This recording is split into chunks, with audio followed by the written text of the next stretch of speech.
guys, welcome back to Godzillathon, and whew, work was exhausting, but there's good news that next week it's more of a 4-day weekend off. It's gonna be a good day. It's gonna be a good week next week. Thursday I don't have class this time, thank God. But my God, work was just exhausting. I really want a break for this one. But with that being said, yeah, I'm just tired, I'm just exhausted, and I really want to finish this before, like I said, I want to finish this before King of the Monsters, and hopefully I can reach up to 300 subscribers. I'm getting subscribers a little bit fast, that's very insane, but hey, at least that's cool. But with that being said, we are now on episode 27, if I'm correct, yeah, 27, and that is Godzilla against Mechagodzilla, or Godzilla versus Mechagodzilla 3. Oh wow, yeah, obviously. Or in Japan, it's called Godzilla X Mechagodzilla. Yeah. What you're seeing right here is I call it Godzilla versus Mechagodzilla, Godzilla against Mechagodzilla 3, because obviously he's the third Mechagodzilla. So yeah. So this movie is by far one of my favorite Godzilla movies. This is part of my top 3 favorite Godzilla movies in the Millennium. That's no surprise that it's my 3rd favorite Godzilla movie of the Millennium. I am disappointed that it reboots. I don't know why it ignored GMK, even though that movie was successful. But whatever. This movie is more acknowledged to the original 1954 Godzilla, which is a pretty cool twist, which I'll get to that in a moment soon. So yeah, this is like the 3rd time our character's been introduced in a very different way. But still, with that being said, this Mechagodzilla 3, I'll get to his character in a moment soon. First thing I want to draw to you guys is this kind of reminds me of Godzilla versus Mechagodzilla, to be clearly honest. Specifically, it's kind of a similar story, similar beginning. The beginning's kind of similar. The music is composed by the same person who composed Godzilla vs. Mechagodzilla. I can't remember. I'm gonna have to go back and see what the name is in a moment soon. Yeah, she's composing this one, except the toning is a little bit slower. And instead of the satellite that activates a black hole to suck Godzilla inside, instead of that thing, we have the zero cannon thing, which is basically what Mechagodzilla has. And of course, instead of Mechagodzilla, we have Mechagodzilla, which obviously that's much better. So yeah, that's a similar thing. You get what I mean, right? But before I want to start this review, I will tell you guys that this weekend is this is pretty much a fitting episode, because I recently got the SH Monster Arts MSF Mechagodzilla 3, aka you know what the name is, in a final battle form. I'm sorry, there goes an airplane, if you hear that. I'm sorry. But yeah, I actually got this from SH Monster Arts. I recently got it today, and oh my God, the figure looks amazing. I just love it. I do own the movie on Blu-ray, with, of course, the pack with GMK. But yeah, it's pretty cool. And that SH Monster Arts Mechagodzilla, he comes with this beam effect, which we're going to talk about that in a moment soon. So with that being said, let's begin. So the movie opens up with like the military squad that takes place in 1999, getting ready for going into some action. And yes, this is 1999, like a few years before what the film actually takes place in the main point. We met our main character, Akane Yashiro, played by Yomiko Shaku. She's actually similar to the Mechagodzilla female character. We don't need to talk about that one. So, anyway, they're all, her and the other soldiers are getting ready for action, and so then we see Godzilla rising from the ocean during a bad weather, like it was raining, like they were making news at that point at nighttime, but then Godzilla shows up and they were like, "Holy shit, he's coming!" or something like that. We've seen this guy. Then we've seen this cameo guy, which is the same, played by the same guy who plays the main character from Godzilla 2000, like the dad actually. He makes a cameo in that movie. It's just funny. And then we actually get to see, wow, we haven't seen these things in a long time since, I don't know, Destroyer, I guess, because I'm talking about the Major Tank Squads. Sending Major Tank Squads now. All units, proceed with attack phase. Why am I bringing Godzilla Versus on the PlayStation 4 so many times? Oh, man. So, anyways, they send out to fire at Godzilla, so one part that I was really confused when I was a kid is the tank being thrown down to another. I first thought like Godzilla, like when he was walking, it cuts to the guys getting thrown at, and then Godzilla throws these guys. But no, now I'm looking at it right now, and sorry, that's my dogs. He starts kicking these tanks. It's just really cool. Yeah, it's pretty nice. I don't know.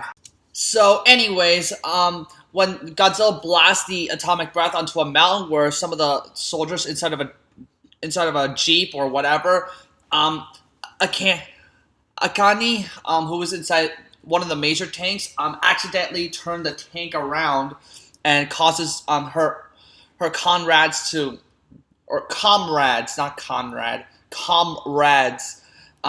fall in a jeep that Godzilla literally crushed already, and she gets furious after what she had done, letting her guard down. It's kind of similar to what you saw in Godzilla vs. Mechagodzilla. A female and some of her allies died in a battle against Godzilla in the beginning.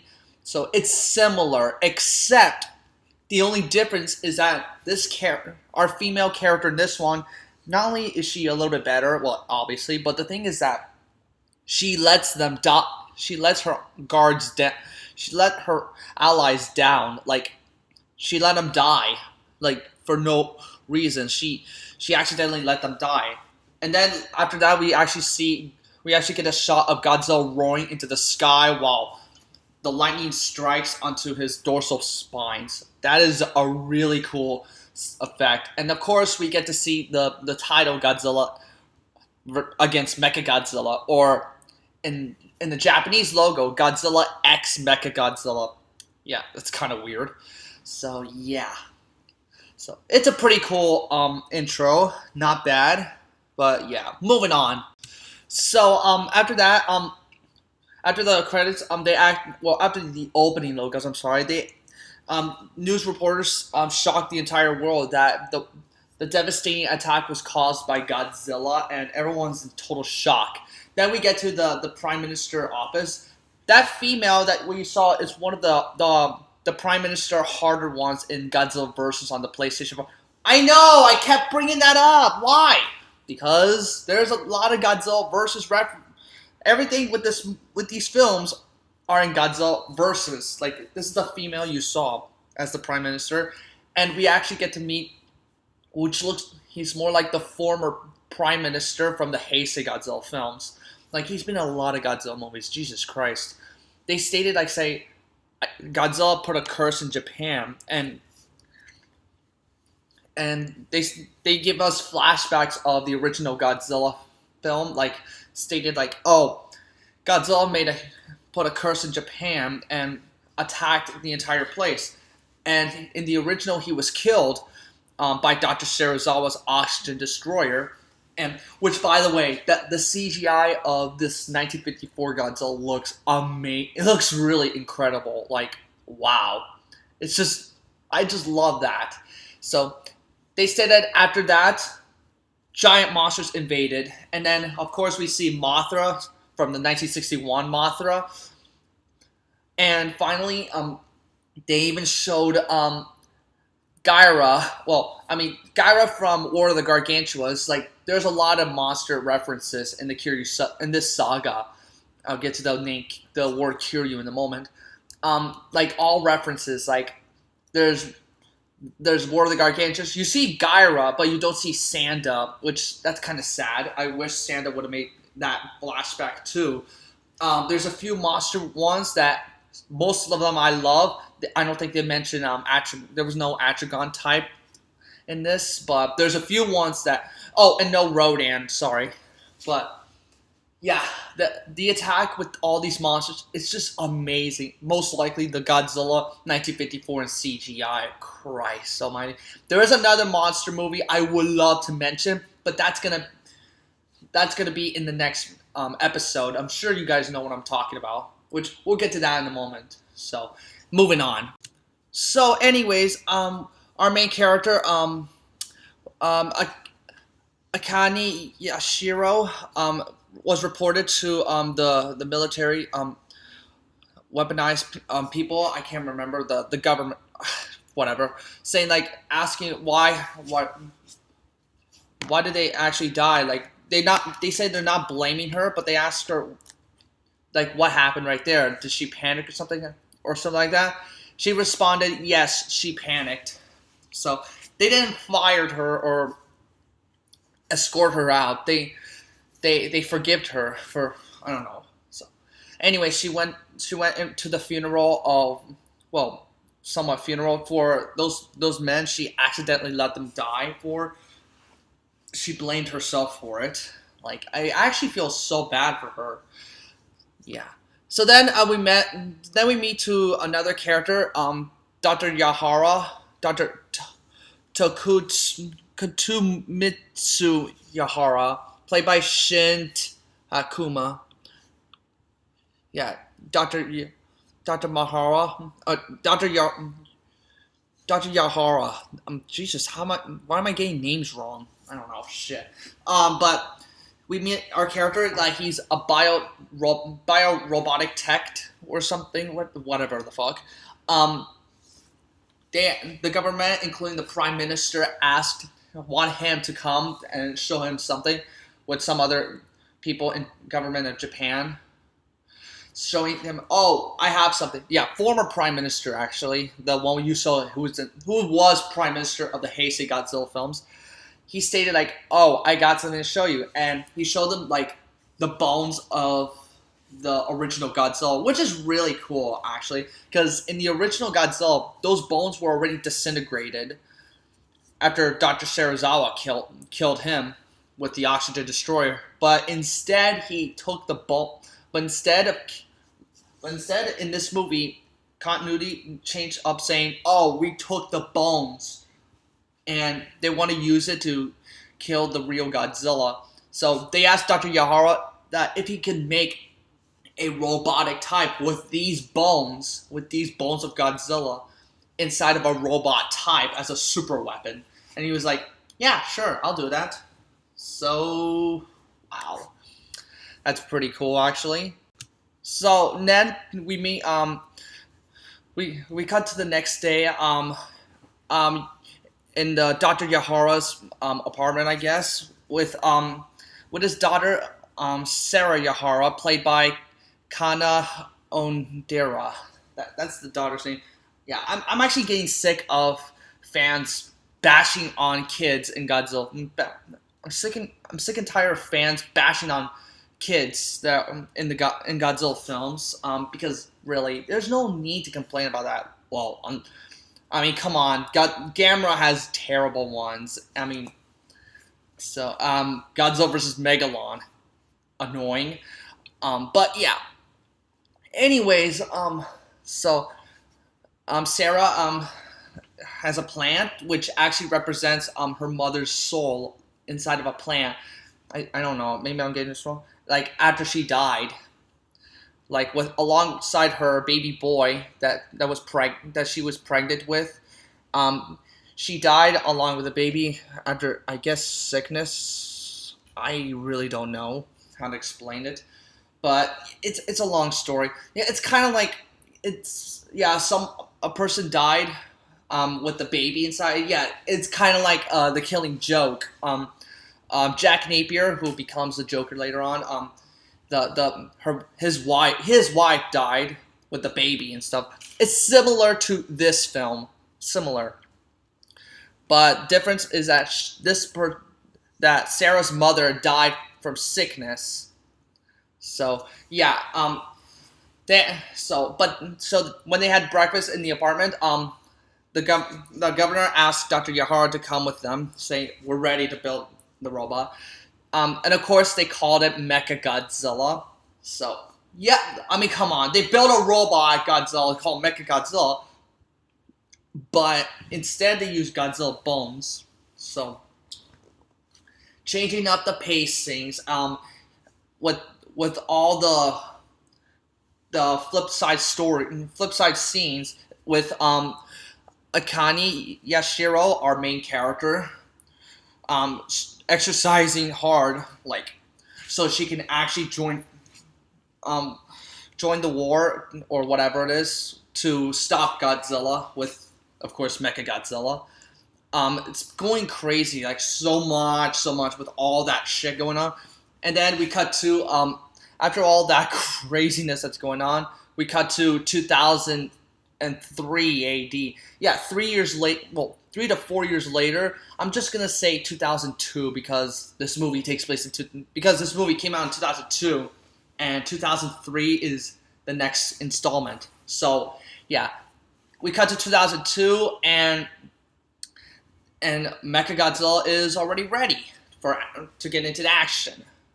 So anyways, now it's like 2002, and they actually got to again Akane saying like, oh, you're ready to pilot Kiryu, and she's like, well, Kiryu Squad, and I was like, and she's like, what's Kiryu Squad? And she's like, that's what we called it.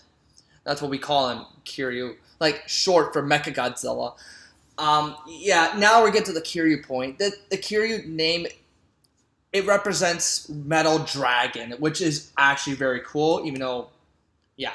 So she's ready to lead, and when some guys actually found her, one of them was like, you again. You let those guys die after what happened 4 years ago. You think you will be able to come back? I guess you're gonna make us all die. And the commander was like, is there a problem with you? And then this asshole was like, no. So he will fire him. I don't know. He should be fired. So then they all start working out for Team Kiryu, obviously. Akane meets Sarah, like for some coffee and stuff, and she actually saw the plant, like what Sarah has for a while. Like I said, represents her mother. She met then Dr. Yahara met with her. Well, it's a pretty nice touch. Another guy is like, hey bitch, you're gonna get us all killed. You really think you're gonna pilot Kiryu? How pathetic. So, and yeah, she gets frustrated by him, but hey, she deals with it. Sorry. So yep, the whole Kiryu section is going on, and Akane is frustrated about this whole situation. So yeah, and now news came up with the reporter says like, oh, we are ready to launch Kiryu and stuff like that. But first, we must show you the weapon. The attack that he has, called the Absolute Zero. It fires from his chest, it goes down to 0 degrees, or negative 200 and whatever shit it is. And once it does that, it launches from his chest and hits the building that they just tested out for, and so he blasted it out, and then when he smacked his tail, which is a loud sound, it crumbles down, and people are like, Jesus Christ, holy shit, look at, like, it was pretty hilarious and stuff. I mean, that's awesome. So yeah, and that Absolute Zero, when I said to you guys, I got the SH Monster Arts Kiryu, the SH the final battle version. It's basically it comes with the Absolute Zero blast. I mean, the effect.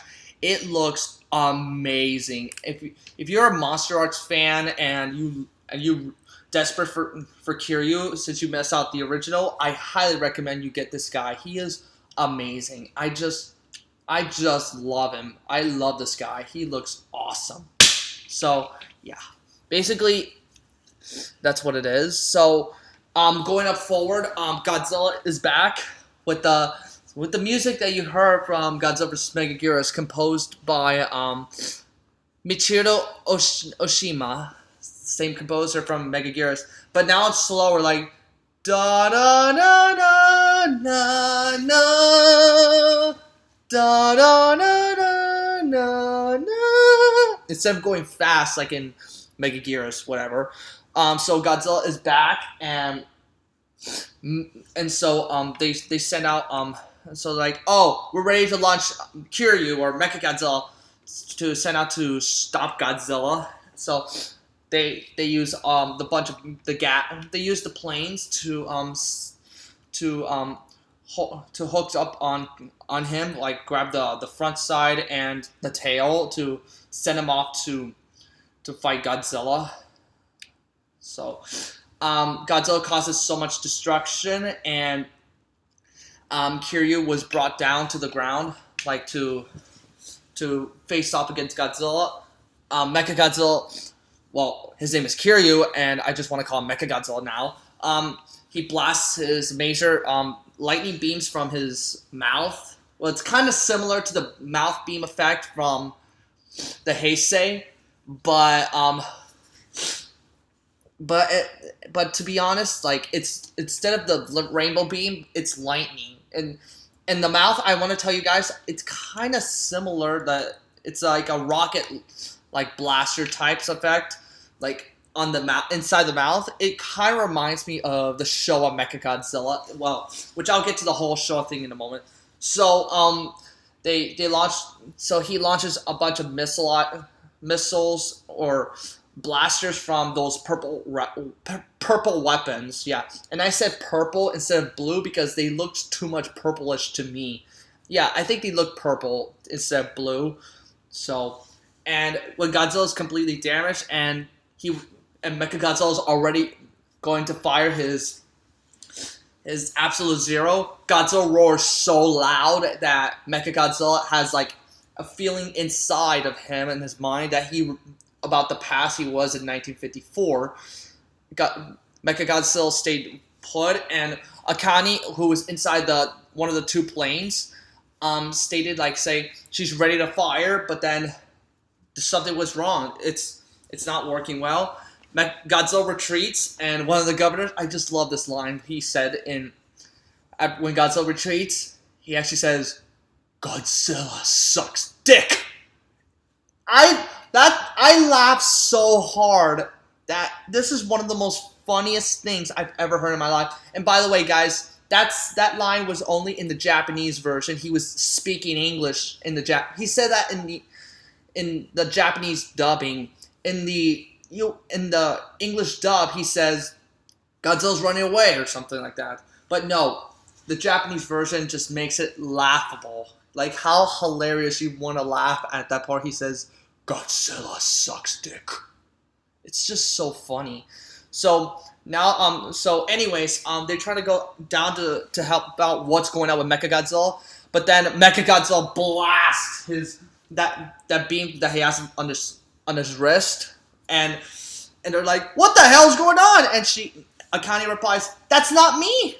So, and then we cut to, and then Mechagodzilla's eyes actually turn red and roars like the original Godzilla with some query echoes, which is pretty awesome. And Mechagodzilla attacks Japan.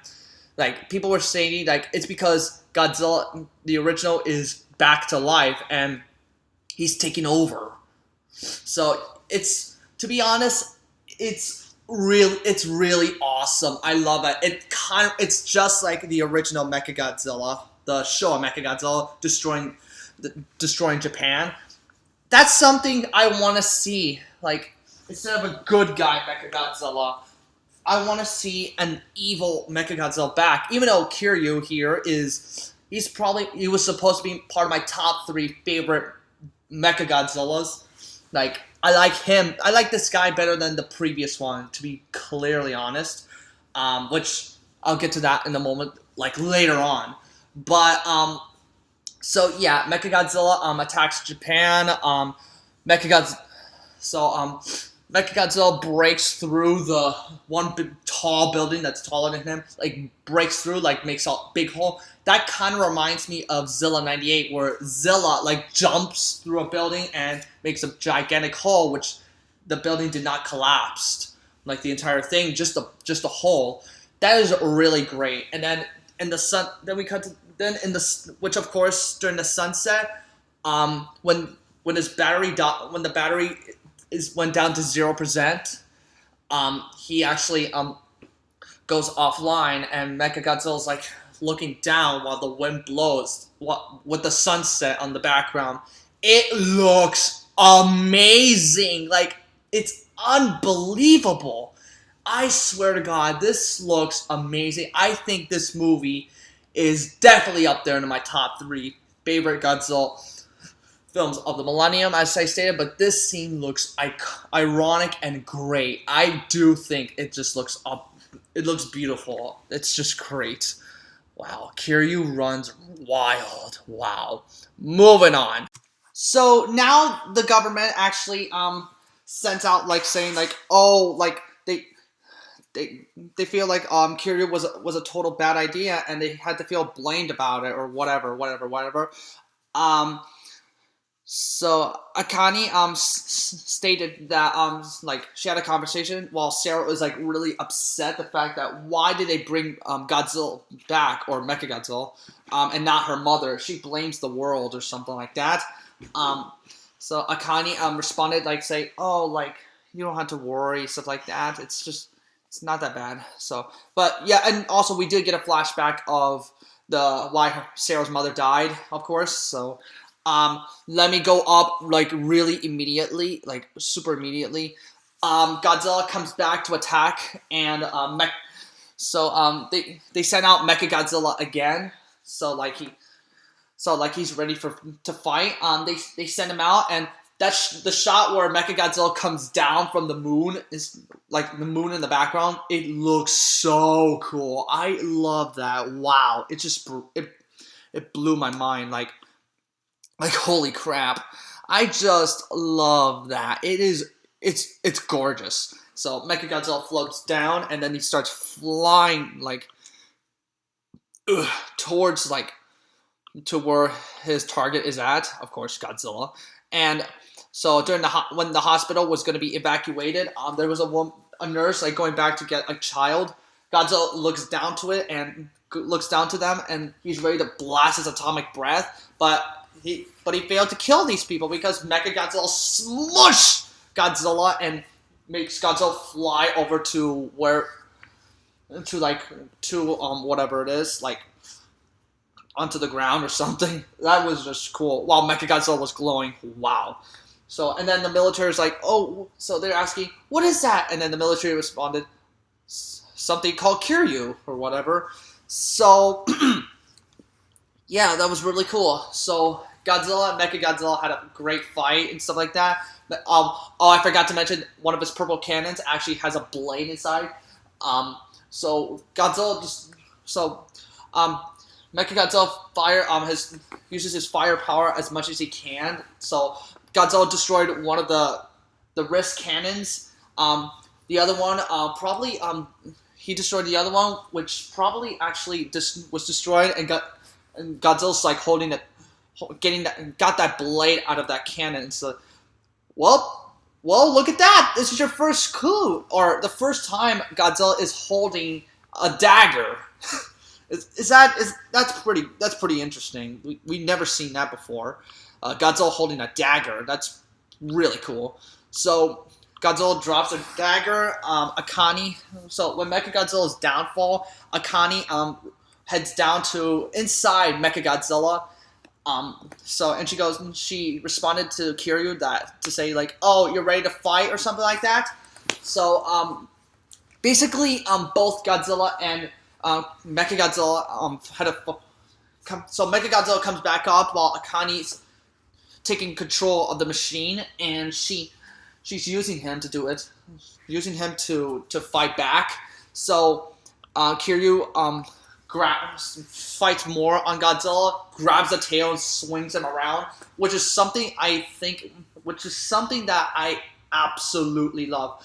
It's a tail throw revenge because Godzilla grabs Showa Mechagodzilla to throw him, grabs it and starts spinning around or something like that.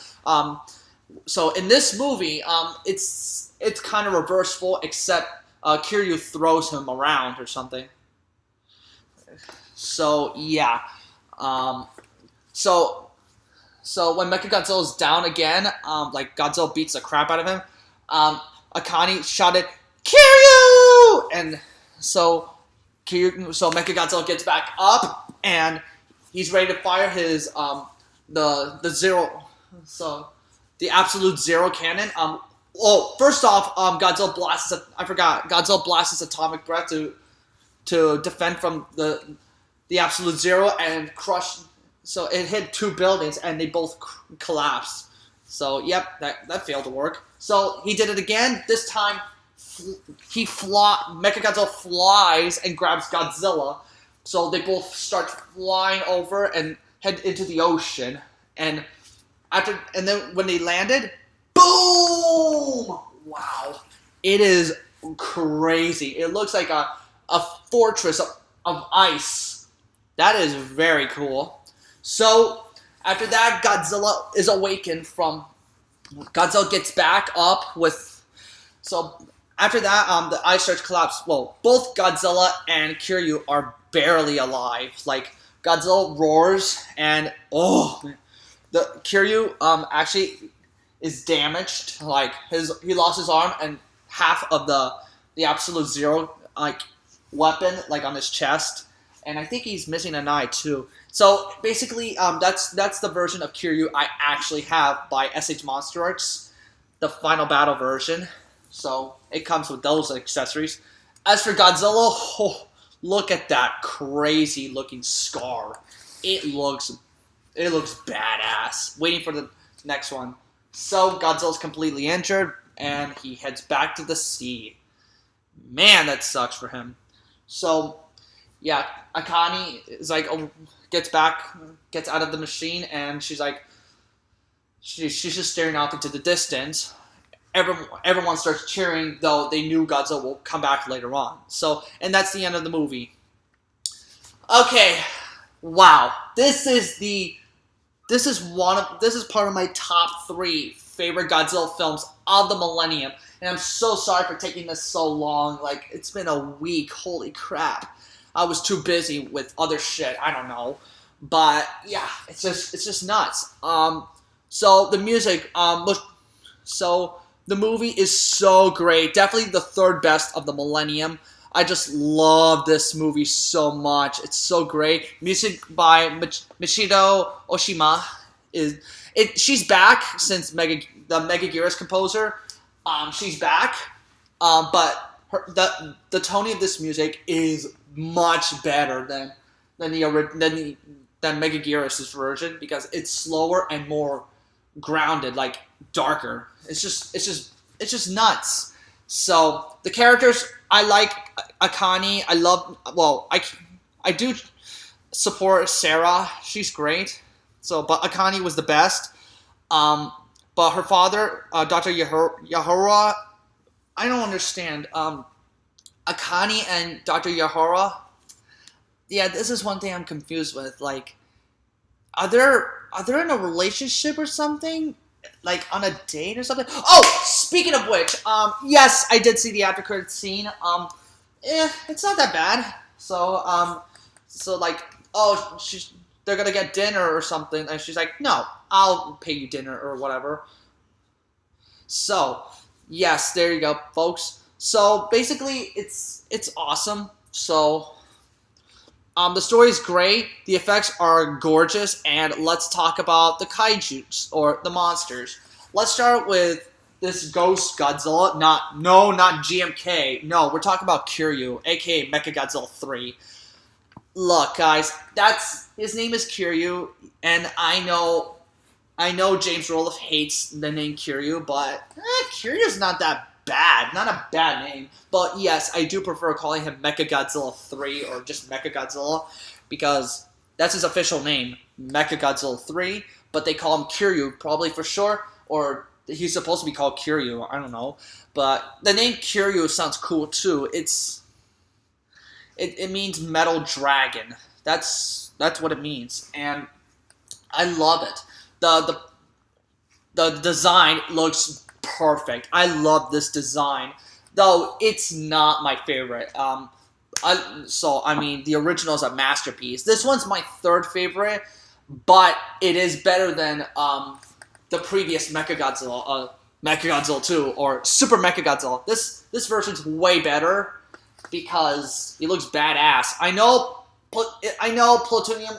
I know he's gonna throw shit all over me because I like this guy more than the previous one.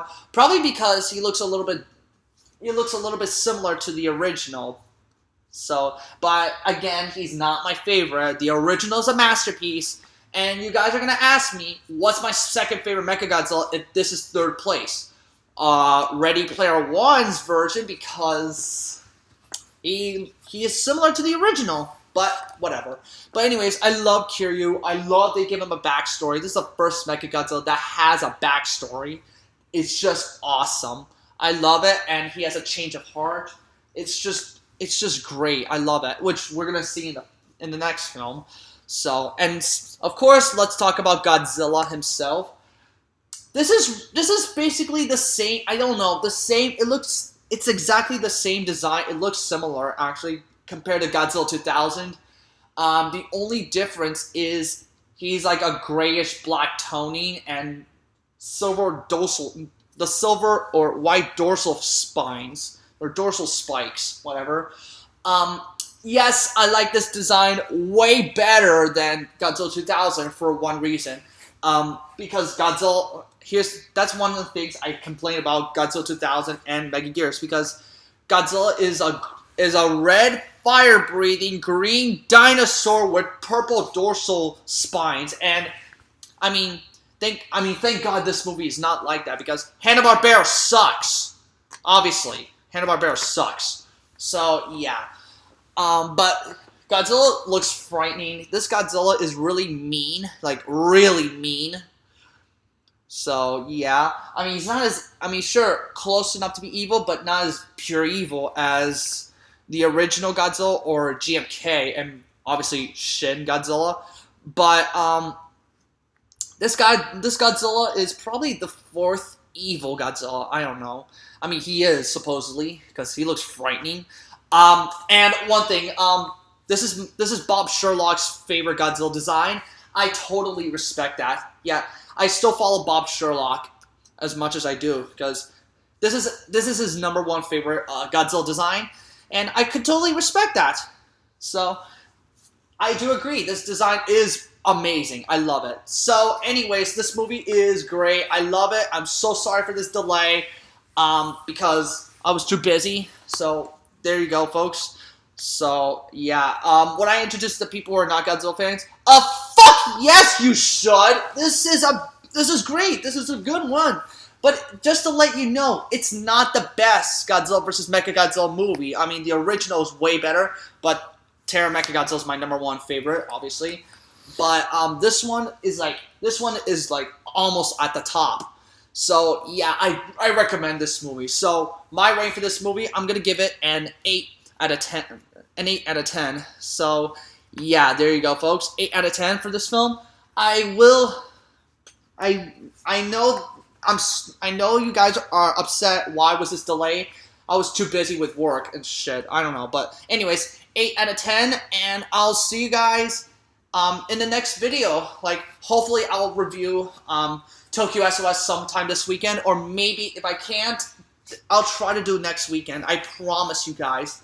So yes, I'm so sorry for that. But with that being said, that's it with this review, folks. I'll see you guys next time in the next review. This is SB Gojo Fan signing off. Bye.